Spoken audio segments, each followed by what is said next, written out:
本人现怀孕3周，由于不会开车，考虑到胎儿安全，需要各位同事排班接送。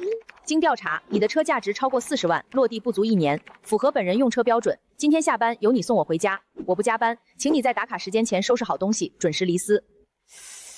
脸不要的话，可以送给有需要的人哦。办完入职手续不到半小时，我就在钉钉上收到了这个叫于春华的私信。点进他的简介，岗位是人事专员，我瞬间了然。刚才办车辆出入证时，复印了行驶证留档。他知道我的车辆信息不足为奇，只是我回忆了人事部的几个同事的模样，没印象有哪个脸皮这么厚。下一秒，不远处传来咒骂声：“老刘，我说过多少回了，我怀孕了，不能闻烟味儿。”于春华，你别太过了，跑来西安市看小说还有理了？一胎8宝，总裁爹地放4宠，这他妈是正常人该看的吗？你懂个屁，这叫胎教！看你那没出息的样，开个破2手桑塔纳，这辈子也够不上让我蹭车的资格。没多会儿，只见他眼珠子一瞪，冲着工位区喊道：“哪个是图爽？”忙低下头假装忙碌，再抬头，他已经站在我身旁。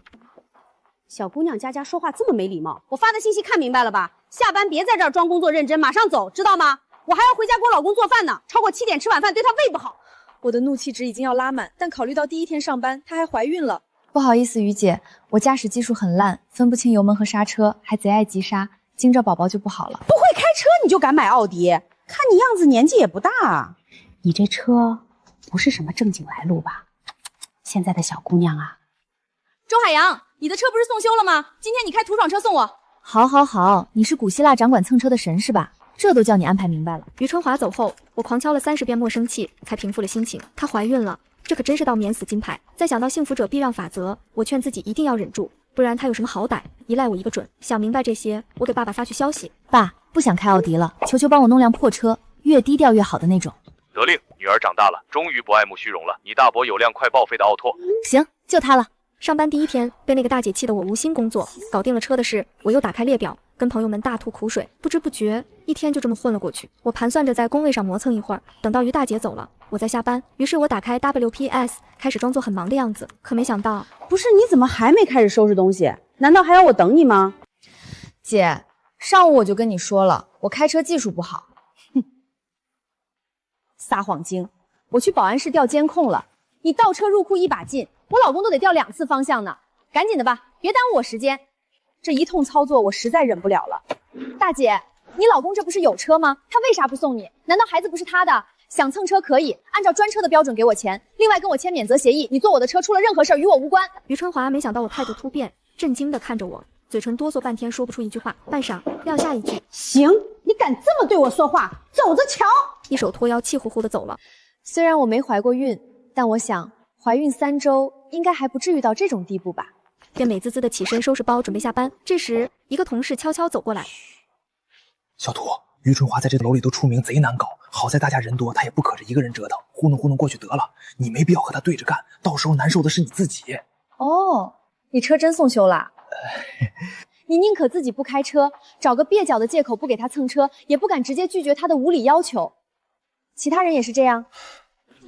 比如曾经有一次他呕吐腹泻，医院说是食物中毒，经检测是他晚上吃的豆角没煮熟。豆角是他和其他同事团购的，第2天他拿着报销单找到拼团的同事，让他们承担他的医药费。最近就更过分了，他之前住在公司附近，现在搬远了，结果刚好怀孕了。他利用职务之便，将开好车的同事名单拉出来，排了接送班次。要是拒绝他，这个月的考勤就完了。越听我的眉头越皱，一个人事专员有这么大本事，这不都是被你们给惯的吗？怀孕了不起？还是说孩子是你们的？话可不能乱说。哎呀，你不知道他是关系户。哦，这话引起了我的兴趣。她呀，是咱大老板李明奇的外甥女，亲的。她是李明奇的外甥女，那我是谁？观察了没几天，我便知道是怎么回事了。大舅前几天在国外出差，一回公司便发消息让我去办公室找他一趟。推开门，小鱼，你出去吧，桌上的巧克力拿出去分分，我在国外买的。于春华不情愿地瞪我一眼，抱起巧克力走了出去，还留了张报销单在办公桌上。我一看，是我拒绝他蹭车那天的打车费。宝贝外甥女，你实习的怎么样了？明天能接手不？我想去海钓，心肝试试手。舅啊，我这才来几天，做1天和尚撞1天钟，老老实实的再当一阵您的李总吧。按照你的要求，我只告诉了公司1位高管你和我的关系，其他人一概不知。你踏实工作，早点成才，我也好趁早交班。这公司是老爷一手创办的，奈何我妈和舅舅玩心都重，不想接手。姥爷是个女儿迷，我妈一通迷魂汤灌下去，大舅被迫接下公司。而现在我毕业了，终于能被他们霍霍了。我知道大舅早就急不可耐，好不容易才安抚下他那颗躁动的心。只见于春华正在分巧克力。问是哪来的？看着挺高档。李总从国外捎给我的。哎呀，我怀孕了，不能吃太甜的，分给你们尝尝吧。哇，李总对于姐可真好，而且无子女，将来公司是不是传给你呀？说什么呢？我和李总非亲非故的。哎呀，我们都懂，都懂。懂你奶奶个腿！他在一声声的呼唤里迷失了自我，原来他就是靠着这种暧昧不清的话术，引得大家误会。于春华的情绪在看到我鄙夷的目光时冷却下来。小图啊，不好意思，巧克力分完了，没有你的份儿。没关系，我不爱吃。更何况我大舅带回来的伴手礼塞满了我整个后备箱。怎么，你的金主也买给你吃过？难怪他开得起 BBA。你们没听说吗？他都没面试，空降的。刚才他还单独去老板办公室了，估计那个金主和李总认识，交代他多关照。那金主年龄不能小了，我也想要，我也不想努力了。啊，对对对，年轻女孩开得起奥迪，吃过高档巧克力，就是有金主被包养。那你妈生你的是不是把孩子搞丢了，而把产床上失禁拉的那坨大的抱回家养了啊？不然你嘴咋这么臭呢？又给他气炸了，他冲回到办公室，把这个月考勤全给我改了。前几天因为我不让他蹭车，他就天天给我算迟到早退，手上那一丢丢权力用的可谓淋漓尽致。只可惜你算是惹到我了。过了一会儿，似乎是不解气，于春华又在钉钉上找我，这个月你们组内推任务没完成，你必须推荐几个人过来面试，并至少保证有一个能入职，否则你的实习考核会受影响。这话要是让我那钓鱼老舅舅看见，他能亲自来应聘。你这种初出茅庐，自以为能整顿职场，学几句怼人话术，就知道天高地厚的小鸡崽子我见多了。你安排个有好车的同事入职，之前对我的不尊敬，我就不计较了。你的考勤我也给你改过来。今天又该轮到你送我回家了，还有明天早晨记得去接我，帮我带份早餐，煎饼果子加俩蛋，也不怕胆固醇过高。他火速撤回了后面3条信息，不过我秒截图了。有没有哪个少爷小姐想找工作的？我自己玩有点无聊，一起啊！有这种好事怎么能少了我？内推你有奖金没？有的，面试给50，入职给200。行，你100我100，咱俩晚上能吃顿高配麻辣烫了。嘿嘿，萧田何止有好车啊，他还是个赛车手呢，0-100加速只需要7秒。于春华不是爱蹭车吗？让他一次蹭个够，让你蹭个够。又是距离下班还有5分钟，他的信息如约而至，记得早点收拾东西，准点打卡。我反手发过去一张大伯给我的2手奥拓的图。今晚做这个。啊？下了班，我拎着车钥匙飞奔去人事部找他，却被告知他已经在楼下等网约车了。我顿觉索然无味，一打开手机，却发现一条好友申请，我是春花秋月，好土。约莫40分钟后，于春华给我发过来一张打车费付款截图，38.79，你就给我40吧，我不能总让公司报销是你承担的。Dear Joe， 人事部的于春华救过您的命吗？于姐，我找到朋友去面试了，明早他去接您上班呀，打车费从我内推奖金里扣。什么车？发我看看。你的朋友比你有本事，明天7点半准时来接我。第二天早晨，我们俩早早等在于春华家楼下，一位猪精般的男人扶着他缓缓下楼。小图，时间还早，让你朋友把车借我老公开2圈，他一直想买这款。买得起吗？全球限量3辆。你说什么？没有，他说的是您不买是因为不喜欢吗？别废话，抓紧时间，别迟到了，我得以身作样。怎么说我借吗？你看着办。哎，大姐，你能不能吃点好的？我真不想给他开，方向盘都给我盘油了。他说您吃的真好，大哥真帅，方向盘一握真是尤物。不是，我是这么说的吗？没等我3打圆场，我都忘了你俩是干什么的了，还敢打我老公主意！你赶紧回家吧，不是什么好车，想拆咱们4S店试驾就是了。哼，限量款，就算有车试驾也得验资。都离几个字啊！我赶紧捂住他的嘴，把于大姐请上了车。请。姐，系好安全带哦。昨晚我忽然想起来于春华怀着孕，于是在吐槽群里艾特了萧田。为什么？除非你能保证再把车开到120码，一路颠簸，孩子依然不会受任何影响。你们说的是不是这个大姐啊？她根本没怀孕。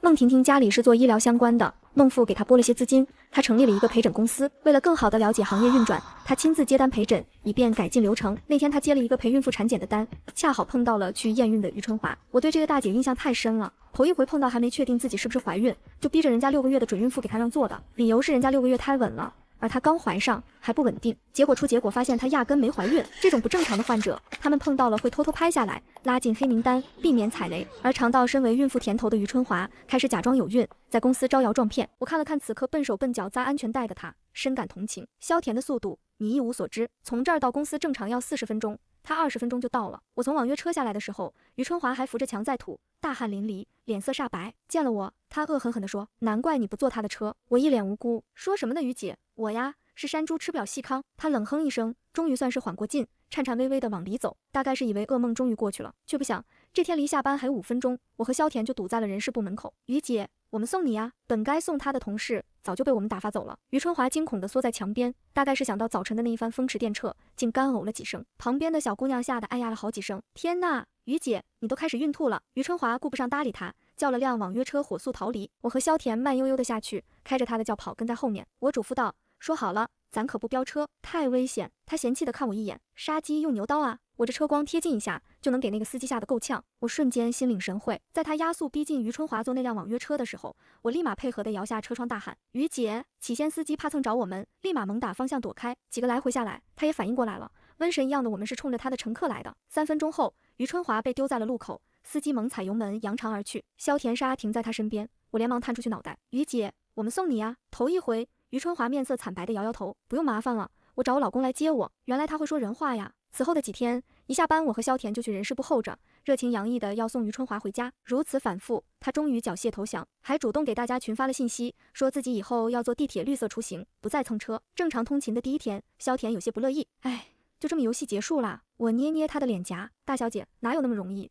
真当我来是为了整治一个爱蹭车的大姐的啊？”围绕着于春华，我发现公司的员工有很大问题，好一点的也是软柿子，被于春华忽悠几句就不敢惹他，上个班还要自己吃亏。长此以往，大家肯定心生怨言。恶劣一些的，趋炎附势，误以为于春华是老兔平方版亲戚，心思全花在讨好他上面，这样必然是不利于公司发展的。我要想顺利接手，就得改变这种风气，揪出投机倒把的小人，挑战这才真正开始呢。人事部的总监要退休了，需要安排继任的人，大舅将候选名单发给我，来，大舅考你，选哪个？现任人事主管侯孝宇为人真诚，员工发展和公司政策执行上的矛盾处理得很好，有口皆碑。老总监这些年也一直在重点栽培他，不出意外，他就是最佳人选。但我在名单的最后一行用红色做了勾选标记，回复给大舅。后面几个人都是陪跑的，默认不在实际考虑范围内。于春华，你确定？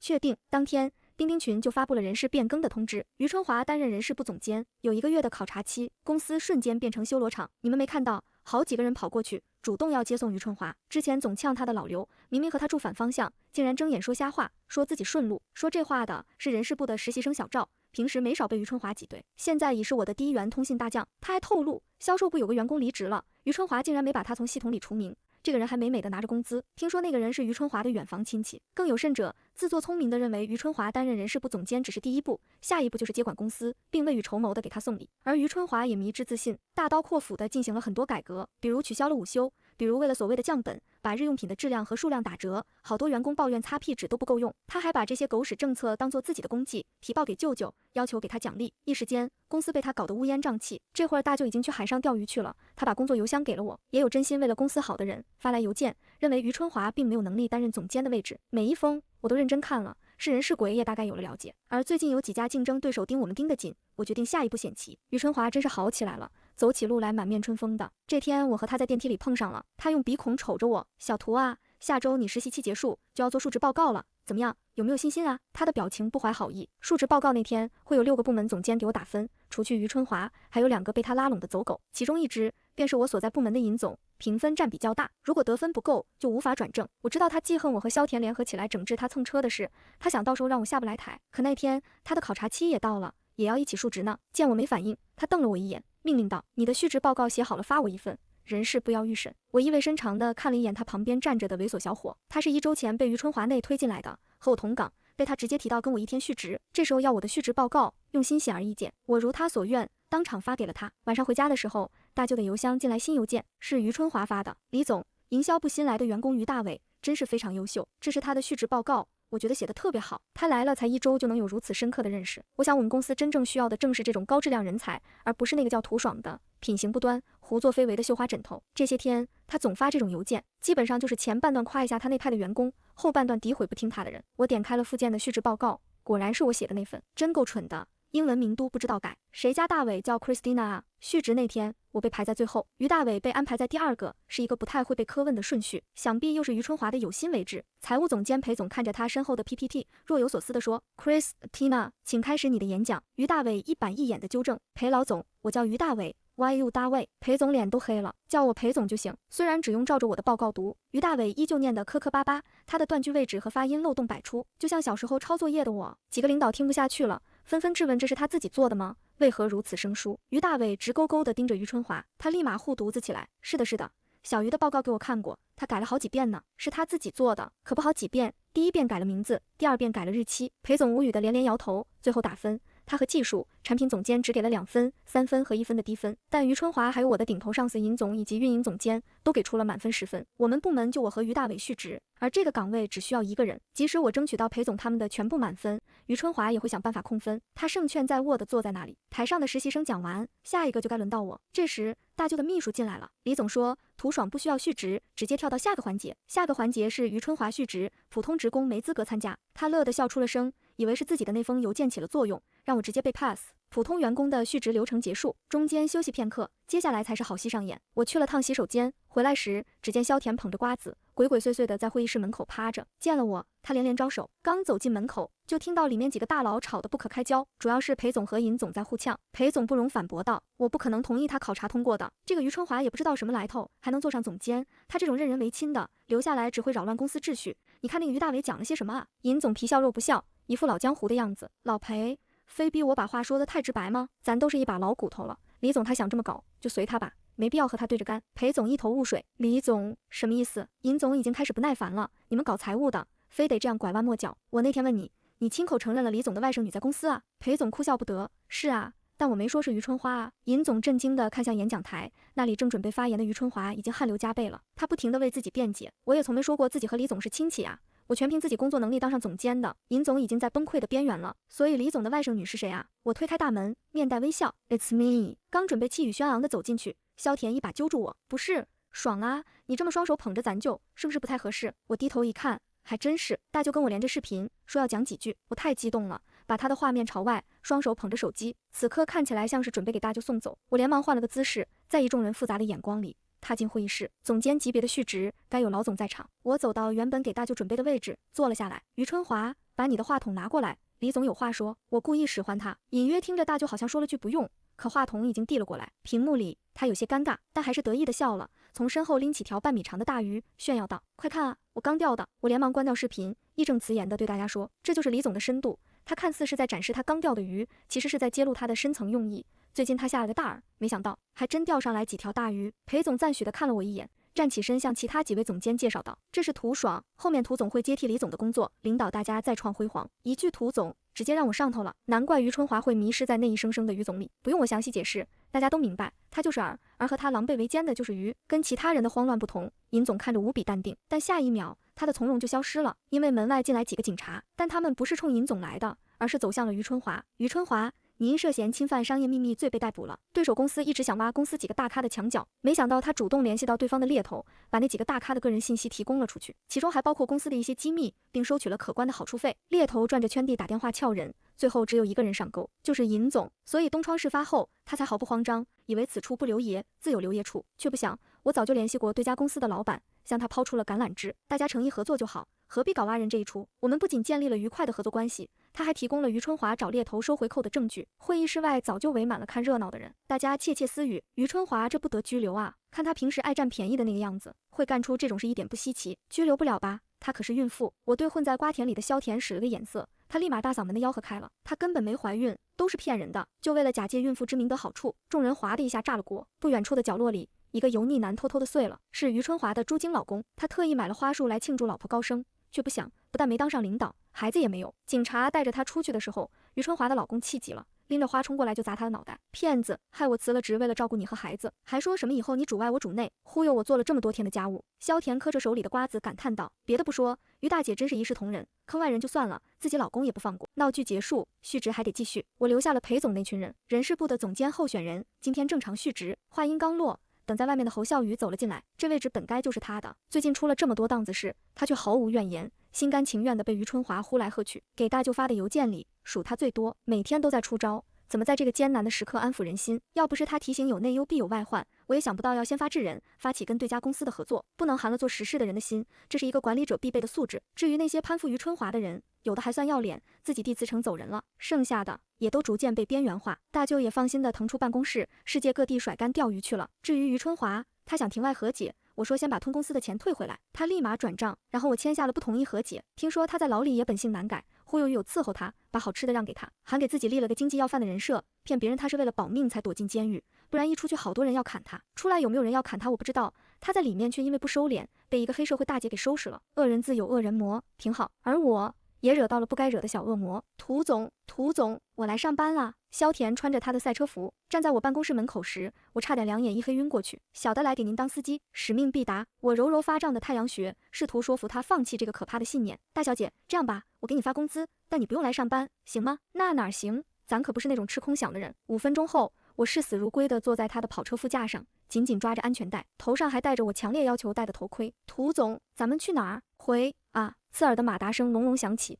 把我的夹字碎在了风里。刺耳的马达声几乎要震碎耳膜，跑车如离弦之箭般窜出去，我死死攥着安全带，指节泛白，头盔扣在头上闷得慌，连喊出声的力气都被狂风卷走。萧田的笑声从旁边传来，带着毫不掩饰的得意。涂总，这才叫开车，你那奥迪跟蜗牛似的，早该扔了。我闭着眼不敢看窗外飞速倒退的街景，心里把这丫头的祖宗18代都默念了一遍。当初喊她来公司凑数，怎么就引来了这么个活言了？跑车在车流里灵活地穿梭，好几次擦着旁边的车过去，我吓得心脏都快跳出来。直到车身猛地停在公司楼下的停车场，我才腿软地推开车门，扶着墙干呕半天。萧田悠哉悠哉地熄了火，摘下车钥匙揣进兜里，还凑过来拍我的背。涂总，你这身体素质不行啊，才开这么点路就晕了。回头我带你去练卡丁车，保准练上几回，你坐我的超跑跟坐沙发似的。我缓过劲来，狠狠瞪他一眼，扯下头盔扔在副驾。萧田，你要是再敢开这么快，我立马把你开除，让你卷铺盖走人。他吐了吐舌头，一脸无所谓。开除我？你舍得吗？咱可是你唯一的御用司机。再说了，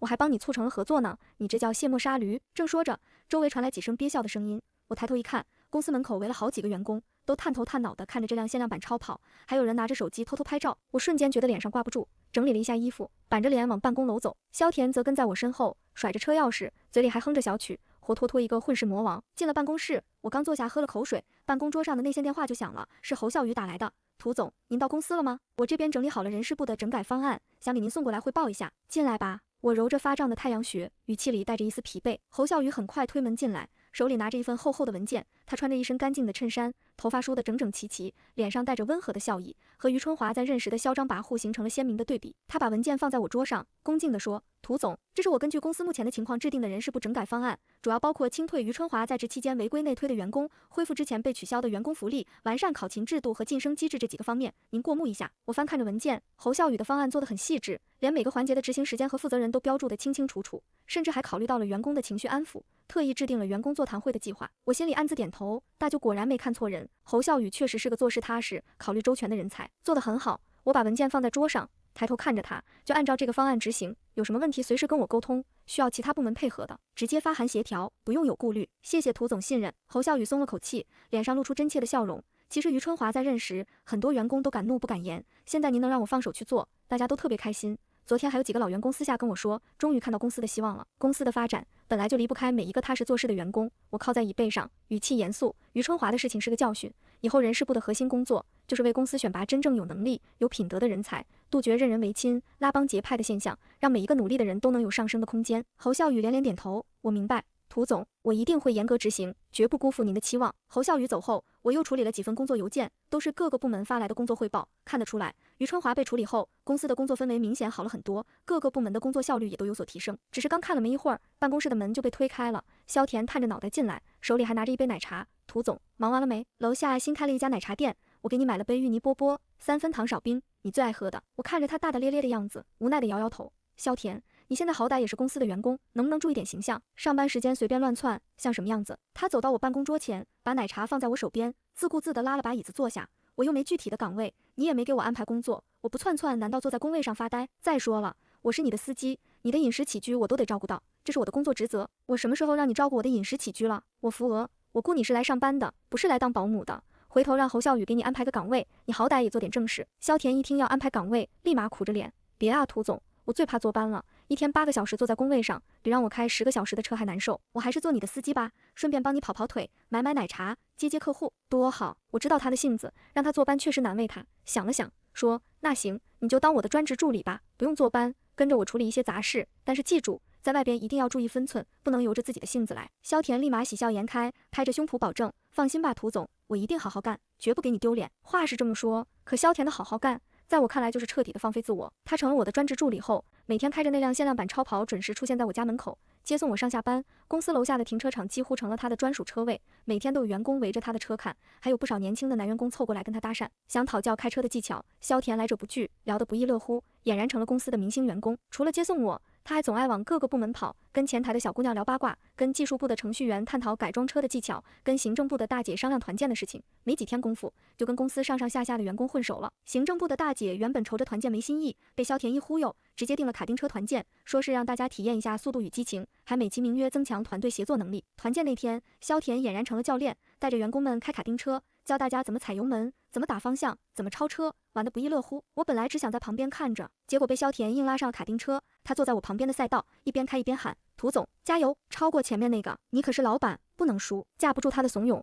我咬着牙踩下油门，卡丁车飞速冲出去，风从耳边吹过，那种畅快的感觉冲淡了平日里工作的压力，我竟然也玩得入了迷。那天的团建，所有人都玩得很开心，连平日里不苟言笑的裴总都难得露出了笑容，还跟萧田探讨了几句卡丁车的驾驶技巧。团建结束后，员工们的凝聚力明显增强了，大家私下里都说，涂总虽然看着高冷，但其实是个很人性化的老板，连团建都能安排得这么有意思。日子一天天过去，公司的发展步入了正轨，侯孝宇的人事部整改方案执行得很顺利，于春华在职期间违规内推的员工都被清退了，销售部那个吃空饷的远房亲戚也被辞退，还追回了他多领的工资，被取消的员工福利全部恢复，午休时间重新调整为1个半小时，公司的日用品也换成了质量好的，再也没有员工抱怨擦屁纸不够用了。考勤制度和晋升机制也得到了完善，考勤由系统自动记录，杜绝了人为修改的可能，晋升则以工作能力和业绩为主要考核标准，让每一个员工都能看到希望。与此同时，我和对手公司的合作也在顺利推进。之前我联系了对方的老板，表达了合作的意愿，对方老板也是个爽快人，知道于春华的所作所为后很是愧疚，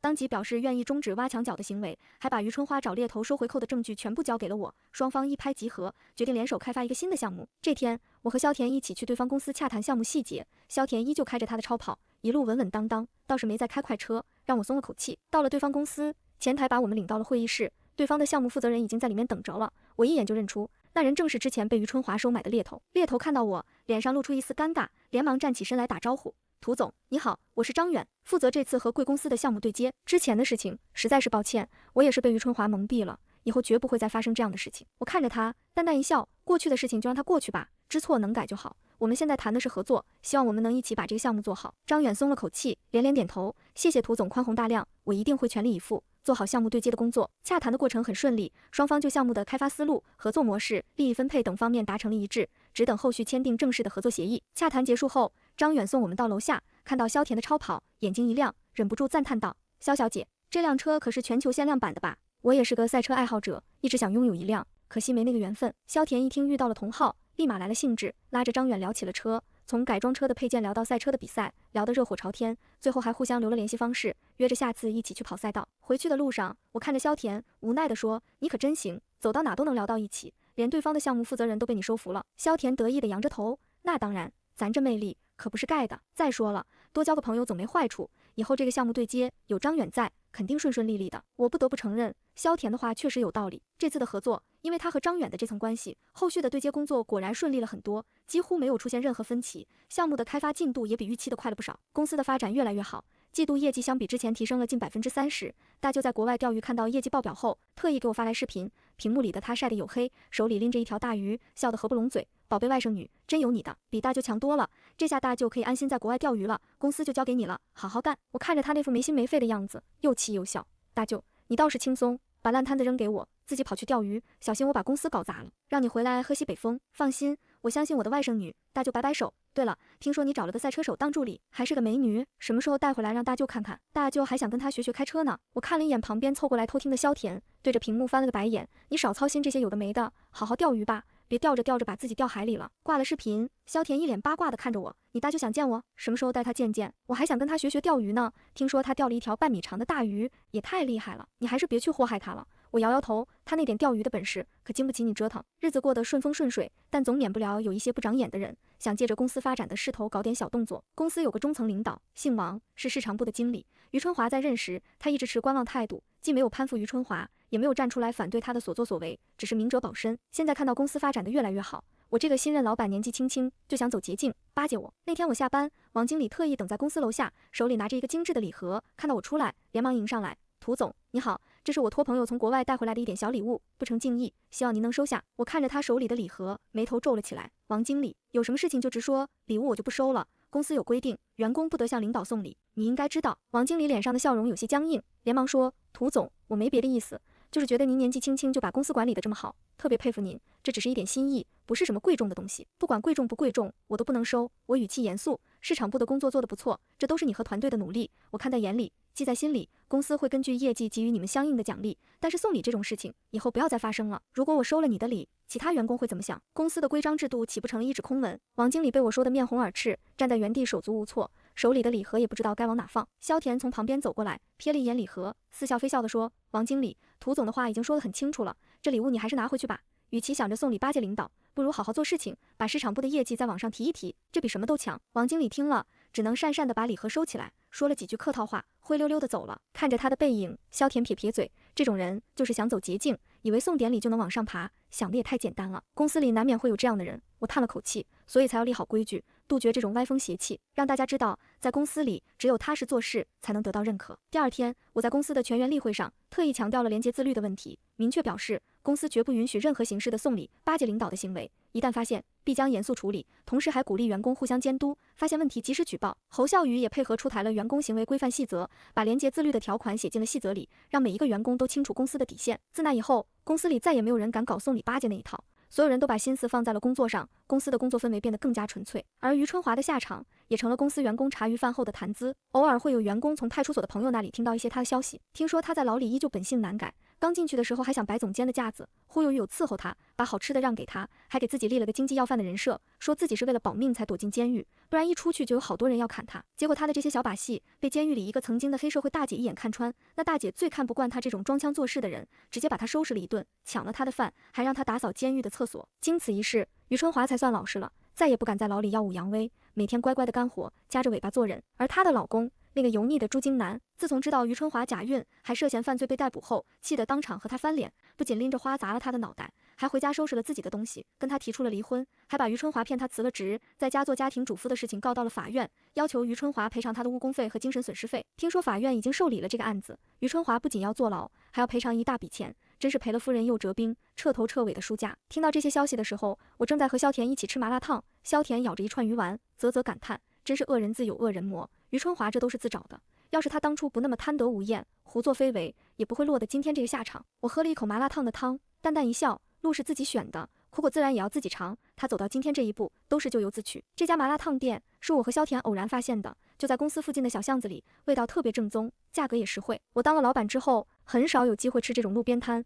每次和萧田来吃都觉得特别放松，仿佛又回到了上学的时候，没有工作的压力，没有职场的勾心斗角，只有简单的快乐。有一次，我们俩正坐在路边的小桌子旁吃麻辣烫，被几个公司的年轻员工看到了，他们惊讶地看着我，半天说不出话来，大概是没想到平时高冷的涂总竟然会坐在路边摊吃麻辣烫。我没有回避，反而笑着跟他们打招呼，让他们一起坐下来吃。几个员工愣了愣，也不客气，拉了椅子坐下，和我们聊起了天。从那以后，公司里的员工都觉得我特别接地气，不再像一开始那样害怕我，有什么工作上的问题也敢主动来跟我沟通，甚至还有员工会在午休的时候拉着我一起去楼下的便利店买零食。公司的氛围变得越来越融洽。时间过得飞快，转眼就到了年底，公司要举办年会，总结一年的工作，表彰优秀员工，还准备了各种节目和抽奖环节，让大家好好放松一下。年会的筹备工作由行政部和萧田一起负责。萧田的鬼点子特别多，把年会的现场布置得特别有氛围感，还设计了很多有趣的互动游戏，甚至还在年会的最后安排了一个特别的节目，他的赛车漂移秀。年会当天，公司的所有员工都来了，大家穿着漂亮的衣服，脸上带着笑容，整个会场一片热闹。大舅也从国外赶了回来，还带来了他在世界各地钓的鱼竿，当做年会的特别奖品，惹得大家哈哈大笑。年会的流程很顺利，我上台做了年度工作总结，回顾了这一年公司的发展，从于春华搅乱公司秩序，到大家一起齐心协力整顿公司，再到公司的业绩节节攀升，每一步都离不开每一个员工的努力。我向所有员工表达了感谢，还宣布了明年的发展规划，给大家描绘了公司的美好未来。台下响起了热烈的掌声。随后，优秀员工表彰开始，侯孝宇、裴总还有市场部的王经理都被评为了优秀管理者，还有10几个普通员工被评为了优秀员工。他们上台领奖的时候，脸上都露出了自豪的笑容。表彰结束后，就是员工们的节目表演，有唱歌的、跳舞的、演小品的，节目精彩纷呈，台下的掌声和欢呼声不断。最后就到了萧田的赛车漂移秀，会场外面的空地上早就布置好了简易的漂移赛道，萧田换上了他的专业赛车服，戴着头盔，开着他的限量版超跑，在赛道上尽情的漂移，轮胎摩擦地面发出刺耳的声音，车尾扬起阵阵烟雾，看得所有人都热血沸腾，掌声和欢呼声震耳欲聋。漂移秀结束后，萧田开着车来到会场门口，摘下头盔，对着大家挥手，脸上带着灿烂的笑容，成了年会最耀眼的明星。年会的最后是抽奖环节，大舅带来的鱼竿成了最特别的奖品，被抽到的员工哭笑不得，却也都开心的收下了。而最大的特等奖是一辆新能源汽车，被行政部的一个大姐抽到了，她激动的当场哭了出来，连连向我和大舅道谢。年会结束后，大家都喝了点酒，三三两两的聊着天，脸上都带着满足的笑容。大舅拉着我和萧田还有侯孝宇、裴总他们一起喝酒，感慨地说，没想到公司能发展得这么好，都是你们的功劳。大舅老了，以后公司就靠你们年轻人了。裴总笑着说，李总您可一点都不老，还能钓那么大的鱼。涂总年轻有为，有他带着我们，公司以后肯定会发展得更好。大家纷纷附和，举杯共饮，场面温馨而热闹。夜深了，年会散场，员工们都陆续离开了，我和萧田走在最后，大舅已经被司机送回了家，临走前还嘱咐我，让我好好照顾自己，别太累了。萧田开着他的超跑送我回家，这次他没有开快车，车速很慢，窗外的路灯洒在车里，营造出一种温馨的氛围。涂总，这一年过得可真快啊！萧田突然开口，语气里带着一丝感慨，还记得当初你喊我来公司，只是为了整治于春华，没想到一转眼，公司发展得这么好，我也成了你的专职助理。我看着窗外的夜景，嘴角扬起一抹温柔的笑容。是啊，这一年发生了很多事情，有困难，有挑战，但也有收获，有成长。多亏了你，还有公司的每一个员工，要是没有你们，我一个人也撑不下来。跟我还客气什么？萧田笑了笑，咱们是最好的朋友，不管什么时候，我都会站在你身边，支持你。以后不管公司遇到什么困难，我都会陪着你一起面对。我侧头看着萧田，他的脸上带着真诚的笑容，眼里闪着光，在路灯的照耀下格外耀眼。我的心里涌起一股暖流，有这样的朋友，有这样一群踏实做事的员工，还有什么困难是不能克服的呢？跑车缓缓停在我家门口，我推开车门，回头看着萧田，早点回去休息，明天还要上班。知道了，涂总。萧田摆摆手，明天我准时来接你。对了，明天早上我带你去吃巷口的豆浆油条，那家的味道特别正宗。我点点头，转身走进楼道，回头看了一眼，萧田的超跑还停在楼下，直到我走进电梯，才看到车尾灯亮起，缓缓驶离。回到家，我站在阳台上，看着窗外的城市，灯火通明，车水马龙。这一年，我从一个刚毕业的实习生变成了公司的老板，经历了职场的勾心斗角，也体会到了团队合作的温暖。我学会了如何管理公司，如何与人相处，如何在困境中寻找机会。于春华的事情让我明白了职场的险恶，但也让我看到了人性的美好。公司里的员工虽然一开始有些懦弱，但在关键时刻都能站出来，齐心协力地整顿公司，为公司的发展努力。侯孝宇的踏实，裴总的沉稳，萧田的热情，还有每一个员工的努力，都是公司发展的动力。新的一年即将到来，公司会面临新的挑战，也会有新的机遇。我会带着公司的所有员工一起努力，一起拼搏，让公司发展得越来越好，让每一个努力的人都能实现自己的价值。而我和萧田的故事也会继续，他会继续做我的专职助理，开着他的限量版超跑，接送我上下班，陪我一起面对工作中的各种问题，一起吃麻辣烫，一起体验生活的美好。我知道未来的路不会一帆风顺，但我无所畏惧，因为我知道我不是一个人在战斗，身后有一群靠谱的员工，身边有最好的朋友，这就够了。夜色渐浓，城市渐渐安静下来，我转身走进房间，收拾好东西，准备休息，迎接新的一天，新的一年，新的挑战和希望。而属于我的职场故事也才刚刚开始，未来还有无限的可能等着我去探索，去创造。